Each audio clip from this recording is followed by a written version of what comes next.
Hi, everybody. This is Ted. Welcome to week 11 of our video discussions. This week, we're going to be talking about gender, rounding out the section of this class that we've done, kind of talking about inequality and education.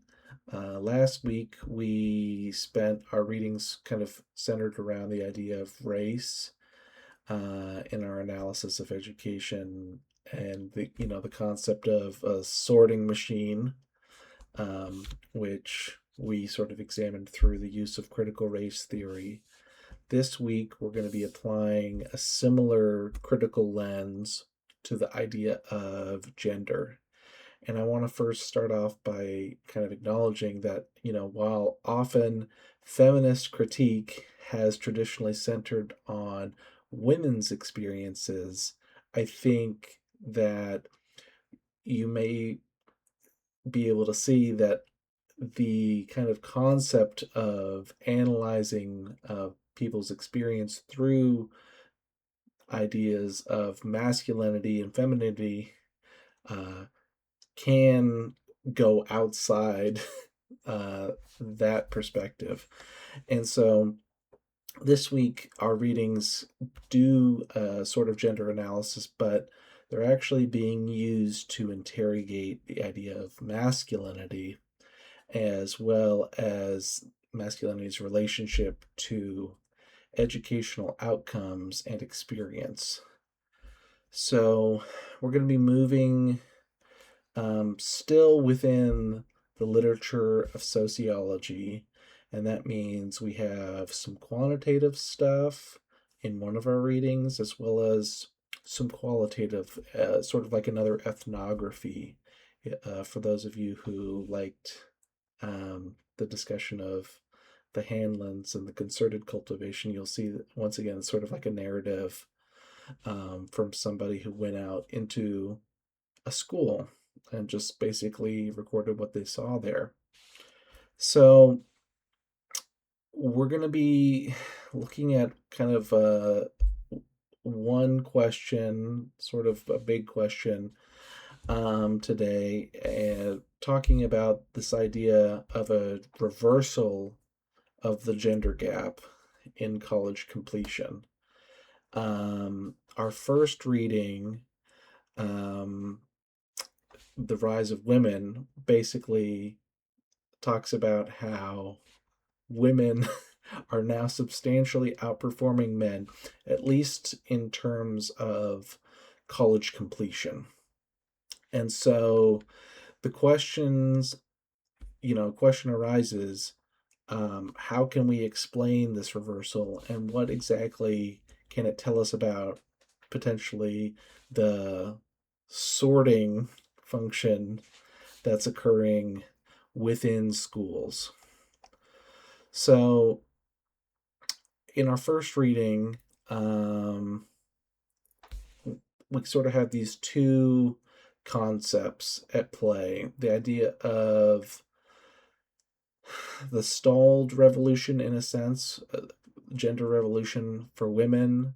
That there may be some inequalities still within the home as well as in the workplace, with still having there's a gender pay gap.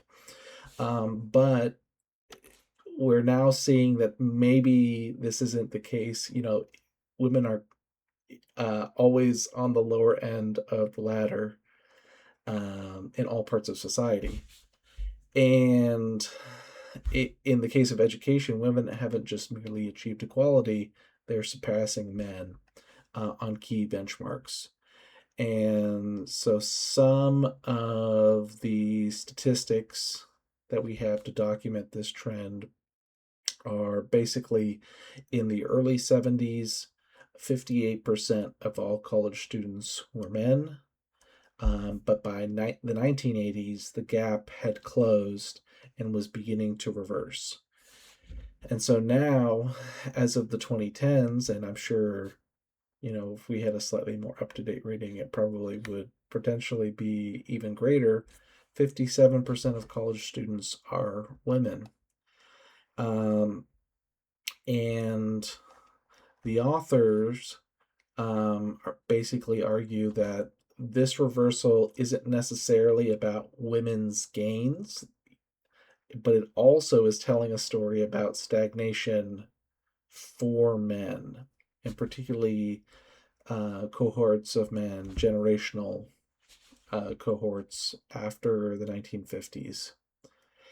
And basically, the argument here is that this reversal cannot be explained just by small differences in innate aptitude, but it's so there's not just a biological explanation here, and it is this gap has been occurring while the economic returns to a college degree have actually gone up. And so one would think that um, you would see more men being incentivized to get a college education, but this hasn't necessarily been the case. And basically, because of that, the cost for men has been kind of high. Overall, they have had somewhat lower earnings, higher unemployment, and have had negative impacts on their health and family stability for those men who are not keeping pace with women. And the largest gap is actually for Black students, although it does exist across racial and ethnic groups. And the data that we get in this book basically argues that Black women have actually been leading Black men in college completion for over 70 years. And essentially, what we can take from this is, I think, relatively in recent history, the educational landscape has really fundamentally shifted from the beginning of the 20th century, early 1900s. It was pretty much all men, and most of them were white. And now the trend has been basically radically, things have radically changed in the demographics of the college student. So I think a couple core concepts for us that I wanted to address before we sort of move on into the ethnographic narrative for this week's readings. First off, both the authors are making an argument that gender, or the idea of gender, functions through socialization. And in The Rise of Women, the book is arguing that basically environments link gender to educational outcomes. So it's not about biology, it's about socialization. And girls often develop non cognitive skills earlier that just so happen to be highly valued in school settings. So there's a little bit of biology, but overall, it's the makeup of the school that is the essential factor. And what that does is lead to a performance gap in grades that starts in elementary school and can compound over time, which essentially makes girls much more likely to be able to navigate education, um, the pathway or the river successfully. The second point is that gender can be seen as performative, and it also can be policed. And this is sort of the dude, you're a fag perspective, um, which essentially says that gender, and specifically masculinity, is not something that boys are, but it is something that they do. And what that means is essentially it's a configuration of practices and discourse that has to be constantly performed and proven. And I think the key point here is that um, the authors, and I think queer theory in general, are very interested in separating these two. And you'll probably be familiar now with some of these debates, kind of like in popular culture, about, is gender just the same thing as your sex, or what you were assigned at birth. So the authors here are obviously very clearly on uh, one camp. Um, and similarly, one thing that I found interesting, especially about this book, is the idea that masculinity can be policed. Uh, and the authors here say that a key way that boys are able to police each other's gender performance is by using homophobic slurs. um, the specter of this offensive word, fag, can be a threatening specter, quote unquote, that disciplines boys away from certain types of behavior, which could be coded as feminine or just unmasculine. Um, and another concept kind of tied to that is that sexuality is not just something that exists in private life, but it is also a public form of power, because it has a uh, it has the capacity to organize social life. And what that means is basically within schools, and if you'll recall, this can probably be extrapolated to society because, I've talked about in the past that schools are sort of like a mini society. That basically, when something is a norm, or seen as normal, it kind of has the capacity to compel people in a certain way. And so, as compared to critical race theory, which is critical, but obviously interested in race, the concept of queer theory being used in this second reading um, is really about challenging some of the binaries that we have in our mind, sort of about sexuality and gender, and um, basically it wants to move beyond kind of the idea of either you are male or you are female, either you are straight or you're gay, and essentially show that there is some fluidity and even contradiction within those categories that we've already sort of established. And what that means is basically like somebody could be masculine in one way, or they could be masculine in another way. And I think the example they use for men is basically the idea of the gangsta versus like the quiet reserved man, sort of like in a suit.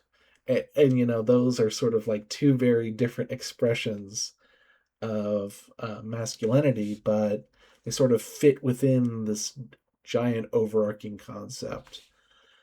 Um, and basically, what I think these two readings do really well is give us a macro level look at some kind of quantitative look at some of the trends affecting um, basically men and women in education, while the second reading gives us a micro level look at sort of like the interpersonal and institutional mechanisms at play within our schools. So let's talk now quick. I'll give you guys a summary about the second reading, which is Dude, You're a Fag. I have a hard time saying that. Sorry, I know it's kind of like feels bad to say. uh, Basically, once again, the authors are saying schools are not a neutral site for academic learning. And in fact, we're bringing up sort of the concept of the hidden curriculum again. If you recall from, I think, a couple weeks ago, where we were talking about class, um, the hidden curriculum doesn't always have to do with class. It can also be about gender. And that means schools can be teaching and enforcing gender and sexual norms. And they can do that through a couple of different ways. First of is the dress code.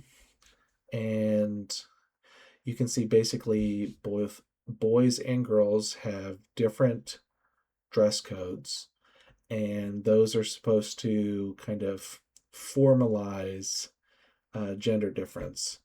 I think one they point out is the concept of the wife beater, which boys are not allowed to wear, but apparently it's okay for girls. And girls, of course, have rules against showing an exposed midriff, and boys have rules against sagging pants. Um, it can also take place even in pedagogical practices where one teacher is trying to use the concept of heterosexual marriage as a sort of universal example when talking about contracts. Another one is teasing students about cross gender friendships, a boy and a girl who are just platonic friends as opposed to anything else.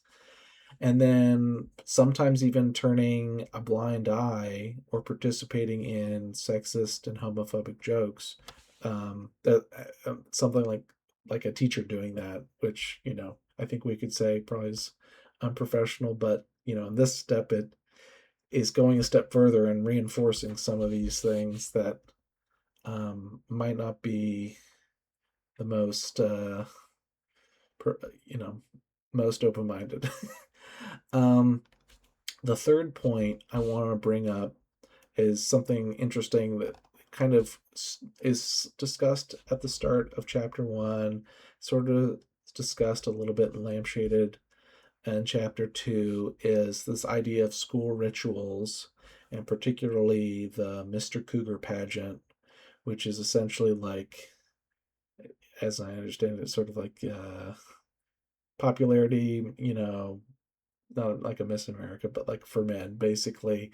Um, and basically, the authors are saying that these rituals aren't just fun traditions, but they can actually have a sort of power to them because they can mark time and provide for the continuation and formation of school and by extension society. And this is something that's found also in the broader sort of sociological literature and discussion of rituals as sort of like giving meaning to things. And the Mr. Cougar pageant in particular, I think, is somewhat problematic in the eyes of the author, because it sort of celebrates a specific form of a dominant heterosexual masculinity. It positions girls as sexual objects and essentially kind of only provides a sort of binary between the two. And the authors sort of also want to point out here that there's this kind of burden that can be applied to masculinity because the competition for status, like in this pageant, both appeals to and frustrates boys because for some of them, there are these impossible standards that they can't live up to. And those standards are basically being physically strong, dominant, and never feminine, kind of like the stereotypical jock in a lot of ways, but it's a popularity contest. And I think basically the takeaway from this reading is that the school itself, kind of through sort of these everyday interactions and social relations, if you recall, that's sort of been a big thing in previous readings, in other capacities. These social relations can create an environment where a specific and narrow form of masculinity is elevated. And this environment can be hostile to both the academic engagement for some boys as well as to anybody who deviates from this sort of binary gender and sexual norms. So, to sort of synthesize stuff, I think we have in our first reading this macro level trend, which we can link to micro level trends to sort of explain some of the difficulties that boys are potentially having in school. For girls, the skills and behavior that are socially encouraged, like being conscientious, being organized, being compliant, um, are rewarded more often than the sort of things that are being incentivized in boys, sort of rowdiness, which doesn't necessarily work very well, potentially, especially as we talked about in the past, the sort of different schools. Um, the sort of lower class school, I think what we talked about a little bit in 2 weeks ago, where, essentially the only expectation is that you do what you're told. um, that may not work as well for boys who are being conditioned to perhaps be a little bit more combative or aggressive. And I think that can create a conflict between social success, which is being a dude, and academic success. And so this isn't about boys being boys so much as boys responding to a specific set of social norms that they are incentivized to go along with. And I think just to conclude here, I think the reversal of the gender gap in education is a really interesting thing for us to think about because I think it challenges some of the existing narratives that a lot of us think about when it comes to gender inequality. And it kind of shows us that women are succeeding in a way that men are not.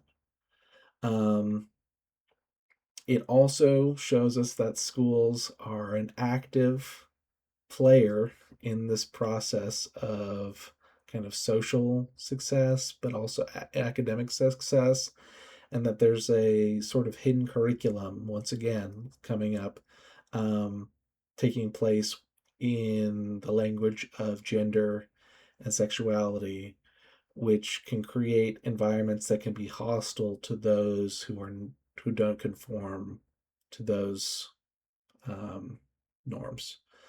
And the sorting machine is once again sort of at play here, this concept of what is the kind of stuff that the sorting machine rewards.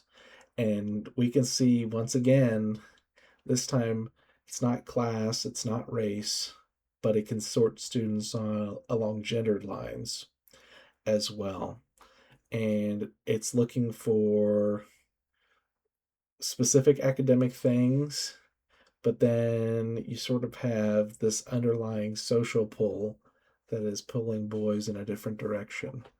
And I think the story of River High, um, which is where our second reading took place, can really give us some interesting sort of like data, or an interesting story to think about, to help explain some of these bigger trends. So thank you guys so much. Next week we're going to be talking a little bit about more contemporary policy and politics, before sort of like finally wrapping up these next 2 weeks talking about the idea of education for liberation or education for social reproduction. So thank you guys. Bye.